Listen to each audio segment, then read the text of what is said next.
Thank you for joining us for this week's episode of the AccuWeather Podcast, Everything Under the Sun. I'm your host, meteorologist Regina Miller, joined in the studio by Andy Robb, my producer, and Ken Pro, our director of audio services. And this week, it's Groundhog Day. We get to find out whether or not we have 6 more weeks of winter or if spring is right around the corner. It better be an early spring.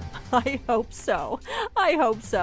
But we are going to be talking to John Griffiths. He is a handler of Punxsutawney Phil. Yeah, part of the Punxsutawney Groundhog Club, established in 1887, a member of their inner circle. And he's been going to it since he was a little boy, and it was a much different occasion back then. So we are going to be talking to him about what it's like to be a handler, what it's like in Punxsutawney as the day approaches, and we also are going to talk to our own long-range meteorologist, Paul Pastelok and Max Vito, because now that we're at the halfway point of winter, we want to get their opinion. They don't use lights and they don't have cameras around, nothing like that. Oh, I thought we were going to try to get Paul to see his shadow. We were going to see if Paul could see his shadow and whether or not we're going. But we are talking to them. Stay with us. Ladies and gentlemen, Punxsutawney Phil! Some of the sounds of last year's festivities on Groundhog Day in Punxsutawney, and I'm joined now on the phone by John Griffiths, Punxsutawney Phil's handler. Hi, John. Hello, how are you today? I am doing well. So I wanted to ask you, how did this whole idea get started? The idea of a groundhog seeing its shadow to signify winter lasting or spring coming, where did that start? Well, it's actually a German, European. We always attribute it mostly to the German tradition. And they would use a hedgehog over there to see whether it was going to be an early spring or the winter would last 6 weeks longer. When it was brought to the United States, obviously we didn't have hedgehogs here, so they had to choose another hibernating animal, and I'm just thankful they didn't choose a black bear, because that would be a little tough for me to handle. But they could have in Pennsylvania. They could have, yep. How many years has this been going on? Kind of what's the history of when the event got started? I mean, there's records of farmers going out and, making reference to groundhogs coming out, but the first actual organized event was about 1886. So this will be our 133rd year. You said that farmers would go out and just kind of see. Do you have any idea why it was if he saw his shadow was the thing that meant 6 more weeks of winter? Because I would think I'm not sure, but if you think about it, like a day like today, very cool day, but the sun's shining out there. So usually when you have the coldest days of the year, it's because there's no cloud cover over here. The sun shines through, but the air's not warm enough to heat things up. So that's our theory on it. Tell me about preparing for the event. What is it like in the days prior there in Punxsutawney? Especially this year because it falls on a weekend, it is very hectic. And we do a lot of appearances just to build the energy up for Groundhog Day. So for us, our executive director, Katie Donald, who we'd be lost without, fields phone calls, and anything that we're able to do, we do. Let's see, we were just down in Pittsburgh over the weekend for the launch of we have a tie-in with a distillery down there that makes Phil's Shadow whiskey. Oh, that's cool. Wiggle whiskey in Pittsburgh, and every day is scheduled. We make appearances at our local schools, at some of the nursing facilities around here.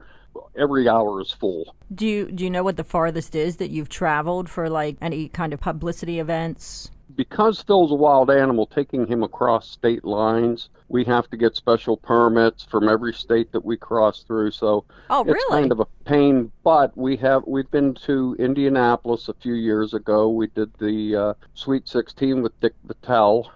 Phil picked against him. And we've been to New York City. We did the coin toss for the Puppy Bowl. Oh, that's adorable. Years back, Phil visited with President Reagan.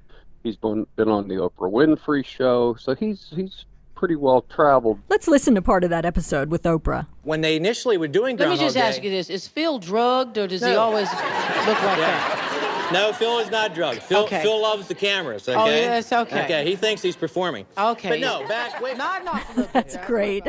Now, do you guys get to travel like that often? Most of what we do is around here because we're all volunteers. most of us have day jobs, but there are 15 of us, so usually we can get enough guys together to be able to go to some of these different events. Right, somebody can go to it. Describe to me what Punxsutawney's like on the day of, because your population explodes, right? Yeah, we go from a town of, either slightly under or slightly over, depending on who you ask, 6,000 people to potentially 40,000 people. Now, what's bad for Punxsy, but good for the surrounding area, we have only a handful of places, not even a handful of places for people to stay. So if you're planning on coming to Punxsy on Groundhog Day and finding a hotel room or something like that, forget it unless you book it a year or two in advance. How does Phil prepare? Because I mean, he looks fantastic. So I picture him like, like Rocky, maybe before the big fight, chugging eggs, raw eggs. Like, what does Phil do to look and stay in such great shape? Boy, I don't know which you're looking at. If you held him for about 10 minutes, you would know he's not. He's not in good shape. He's fat and he's heavy. So no, he does what he does best this time of year. What most groundhogs do is just rest, sleep, and now he and his wife Phyllis, who live in our local zoo off of our library in our civic center, don't go into full hibernation because we first of all, it's climate controlled, which isn't really the big factor. The big factor is the length of the days. When the days start shortening, the groundhog in the wild will know it's time to prepare for hibernation. But we have a light that I always use the word trick, but that has a bad connotation to it. But it makes them think that the days are a little bit longer. So they don't go into full hibernation, but he slows down quite a bit. They'll go from eating ravenously in the summer, you can't even get the dish set down before they're eating, and to, maybe every couple days you'll have to fill the food dish. Oh, okay. Well, he sounds a little bit like me in the winter time. Yeah, That's how I mean, if I feel. could get away with it, it's a great life. If I could get away with it, that's what I'd be doing. If I didn't have to show up to work, that would be great. So, well, he looks young. How about we put it that way? He looks very young. So how does he stay? That's attributed to the Elixir of Life. So. Oh, tell me about the Elixir of Life. Well, every September we have our annual picnic, and at that picnic, Phil is given the Elixir of Life, which for each sip he takes, it extends his life another 7 years. So he had 4 last year, so he added on 28 years just last year. Oh, okay. So it does not work on humans, though, I can tell you that. Doesn't it? And I can't give out the recipe. I'll give you one. There's a block of ice from Antarctica involved, but by the time it gets to us, it's an ice cube. So really? Yes. I did not know that. Yeah, sure. There's a block of ice from Antarctica that is sent for Phil to drink in his elixir. That's fantastic. Mm-hmm. It's one of the ingredients, but that's all I can give out. Okay. Well, how old is Phil? Well, he's at least 133, and we don't know for sure. I assume he was a year or two old before he came to the original members of the club. Obviously was alive when we had the first Groundhog Day, so he's at least that. Now, Phyllis, on the other hand, does not receive, there have been many Phyllises. She does not receive the Elixir of Life, so she will eventually pass, and we'll find a new. And I tell them you it's have to just find like, a groundhog named Phyllis. Right, that's it exactly. That's the only prerequisite. Yep. So tell me about being a handler in the inner circle. Is it kind of like royalty? I mean, does it get passed down? Oh, I'm telling you, it's glamorous. I mean, it's obviously formal. You've got the top hats, Well, yeah, I mean, we all dress alike, so that's part of it. Basically, to become a handler, everybody in the club has an IQ of about 60. So if you're there's a lower baseline. than whoever has the lowest IQ gets to be handler, is basically how it happens. No, I love telling the story. I was actually tricked into it. We were at a meeting years back. I've been doing this handling since about 2006. We were at a meeting, and our president at the time asked if somebody would help the handler at the time, and it was right before our meeting, and you could have heard a pin drop. Well, I sat there the whole meeting, and bleeding heart that I am, I felt guilty. So I went up afterwards, and I said, if there's anything I can do to help, let me know, and I'll help. Well, I was anointed right there as a handler. Thankfully, at that point, That was when we went from one handler to two handlers. Because Phil keeps getting heavier. Well, that's one of the reasons. No, the biggest reason was when the movie hit, it exploded Groundhog Day for us. And the requests for appearances and the different things that we ended up taking on required more than one person to do it. So I did get a little reprieve there, but it's still pretty arduous for the other handler and I right now. So what are your duties? I know you said you do some appearances. Speaking of duties, I get to clean his up. That's one of the things. Now, basically, 365 days a year, we're charged with his care. He and Phyllis. We also have a couple other groundhogs that, we've become the home for wayward groundhogs over the years. Now, tell me you said about the movie, it exploded after the movie. So give me an example of numbers of people that would show up before the movie and then after it came out. Well, if you had 500, 600 people here, it had been growing over the years. But still, if you had 500 people at Gobbler's Knob, 600 maybe, we considered that a big crowd. I remember the days when I was about 9 years old and walked up through the woods from my house. There were 30 people there, and it was about a 15-minute thing where they went in, he did his prognostication, and everybody went back down to have a cup of coffee and then went to their jobs. I walked back down through the woods to my house. Once the movie hit, it took it into a whole new realm for us. So what's your most famous visitor? I mean, we've had Bill Murray there. A lot of people from the movie, Danny Rubin, who wrote it, Stephen Tobolowsky has been here. Unless it's a special guest that comes to speak at our banquet, we usually try to keep the knob pure up there as much as we can. What is the worst weather that you remember ever having while you were up there? Because it can get really cold, and it can get really miserable. We had a -8 one year. That was brutal. We've had everything you could imagine. And actually, one of the other most miserable times, it was probably 33 degrees, but it rained constantly because that just soaks you to the bone. And then you can't get or warm. If it's bitterly cold, you can't stand to be outside in it. Well, I don't know how some people do it. Yeah, because they'll be out there for hours waiting. Yeah. And so, of course, they're packed in like sardines, so maybe they're getting body heat from each other. I don't know. Oh, that's true. So that's how it's different from the old days. At least you've got all these people packed together. And do you guys have any special, do you have any special places to warm up? Do they heat anything up there by the stage? Yeah, we have a warming tent. Our building is open. There are opportunities, but you would be amazed. I'll walk up to somebody and they'll be shivering and I'll say, aren't you cold? There's a warming tent up there if you'd like to go. I don't want to lose my spot. So, okay, stand there and freeze then. They're serious about it. Now, do you all understand groundhogese? No, that's just reserved for the president and he can't even unless he has his acacia wood cane, which has been passed down for generations also. Tell me about the cane, because I've never heard of that. It's made of acacia wood. It's been passed down from president to president to president. Gives each president the ability, whoever holds it will be able to, now he can't talk to Phil, obviously, but he can interpret eye movements, clicks, whistles, any noises that Phil makes. Oh, okay. So now here's the other thing. Is the president elected, or is the president like a monarchy that it's passed down? Well, it's like anything else. You're put into the position and you can never escape unless you die. One of the die or just leave the country, one of the two. It's more you can't escape. That's great. So I have a question. Do you have an inside track for us? Do you know anything about what Phil's prediction might be, or is there something that maybe no one else knows that you're telling us here on the AccuWeather Podcast? We get asked this all the time. We prepare 2 scrolls, and it depends on what he tells Bill when he comes out of the stump up there. Nobody in the club knows at the time until he comes out, and that's the truth. Great. I have never known what he's going to call for. Now, his track record is mostly 6 more weeks of winter, but you never know. Yeah.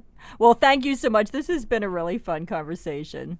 Well, it's my pleasure. Okay, you have a great day. Thank you. You too. And be sure to check out our live coverage on the AccuWeather network of Groundhog Day in Punxsutawney. It's on Verizon Fios channel 619 and DirecTV channel 361. And for more information about Groundhog Day, the Inner Circle, and the Groundhog Club, check out the Punxsutawney Groundhog Club at groundhog.org. Well, we go from one prognosticator, we go from Punxsutawney Phil to Max Vito and Paul Pastelog, who are joining me in the studio, because I figure, do you see your shadow? Does that indicate to you anything about whether or not there's going to be 6 more weeks? Got that 5 o'clock shadow going on all the time. Don't have much of that. Well, hey, I wanted to bring you guys in because I wanted to talk about the winter forecast, where we're at right now with it, and I'm hoping that you guys give me some indication that maybe spring is right around the corner. I'm going to start off here because I think our September forecast for the winter season has been really on. So one of the things we were keying on in September was the potential for an early winter, late December, early January polar vortex split.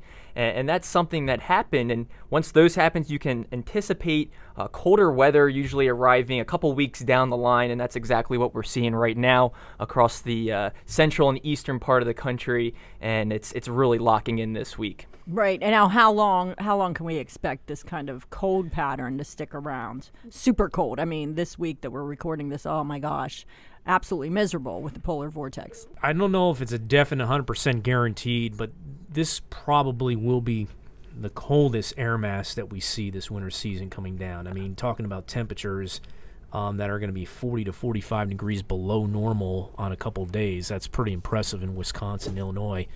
But the thing is that... And that's temperatures. That's not wind chills. No. That's the temperature departures from normal, just to give you an indication. Because it typically is cold in Wisconsin, Illinois, this time of the year. Mm-hmm. But just to give you an idea that it can be that much colder than norm is impressive. But the thing is that a lot of polar vortex splits that we're seeing happened. Describe that polar vortex split, just to explain that for me. And also, if I could just jump in real quick, for those of us that don't know, what exactly is the polar vortex? Well, let's start out with that. The polar vortex, it's always there. It intensifies during the cold season. You know, the sun angle lowers in the northern hemisphere. The air mass gets very, very cold underneath these upper level lows that develop over the polar region. Now, when the polar vortex is very strong, the westerly winds that go counterclockwise around the upper level low contain the cold. Doesn't allow it to break off. You know what it reminds me of? Is it kind of like an ice skater? And they always say for an ice skater to tighten up when they're doing a spin, tighten up their arms so that they can spin faster and more consolidated focus. Exactly. Is it like that? Yes. It's like a top. When you spin it, it's going around, just stays in that same area. But when it starts to wobble, you start to see variation, starts to change direction, starts to move. And it's the same thing. And the thing about it is that these vortexes can get disrupted. Now, it's not set in stone that this automatically happens when the polar vortex gets a disruption. It's very complicated. Other things are factored in, time of the year too as well when it happens. So you can get different results, like this one that we've had right now.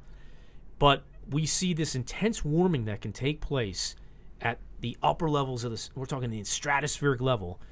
Intense warming that will disrupt the polar vortex and allow that cold that's kind of bottled up to escape from the polar region. Oh, interesting. So intense warming in the stratosphere. Like a 40 to 50 degree jump in temperatures in a short period of time can do it. Now, is that kind of related to global warming or changes in the global temperature in general? There's some research that's been involved that could help to enhance the results and impacts of polar vortex. Also, the water temperatures, you know, not only around the pole, but where this air comes from, it actually originates over the tropics.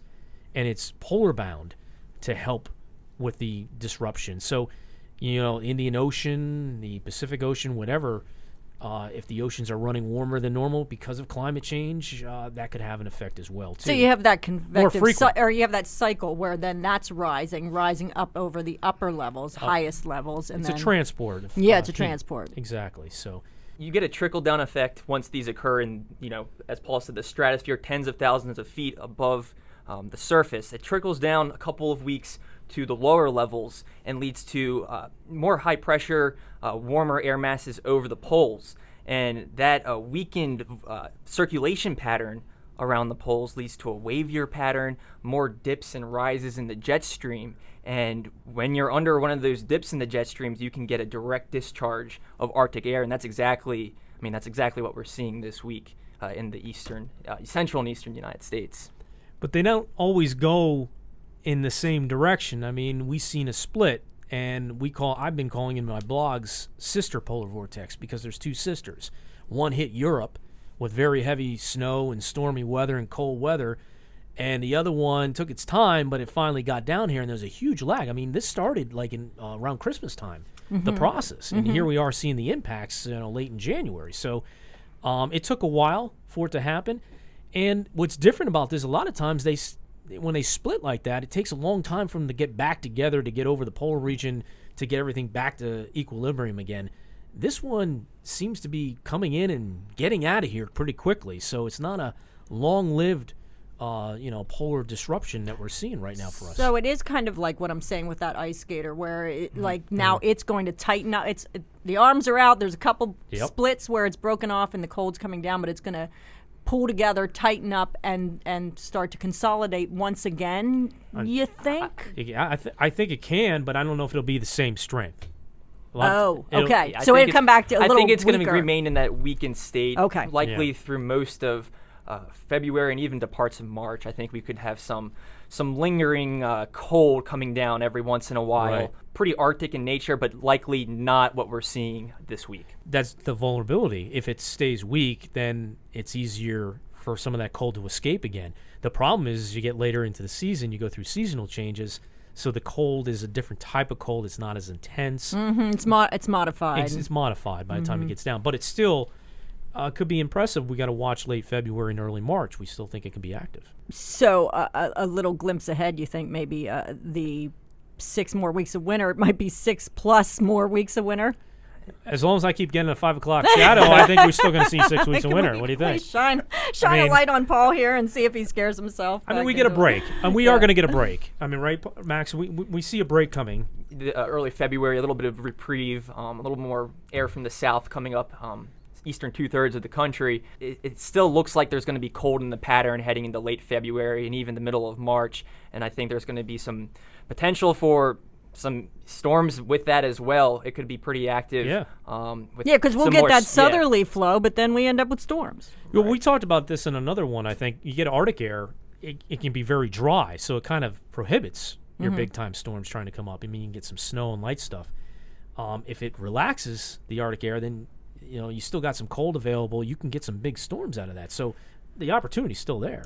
Okay. And to answer your question about 6 more weeks of winter, because that's what I'm sure everyone's wondering about.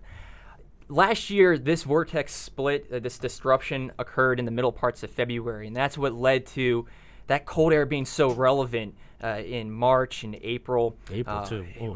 There was temperatures that are 5 to 10 degrees below normal for the month in April last year across the upper Midwest. This year looks different because of the timing of the vortex disruption. It was in the beginning parts of January. We're thinking that the cold probably lingers to the middle part of March, so about 6 weeks from Groundhog Day. But after that, we could get some more warm-ups, more bouts of warmer weather. Definitely a faster transition, I think, than last year. Which is great for the farmers. Because they had a tough time getting things going last year in April. Really, outdoor projects. I know the rain put off a lot of outdoor projects in the summer and fall. This year, people could get on that a little earlier.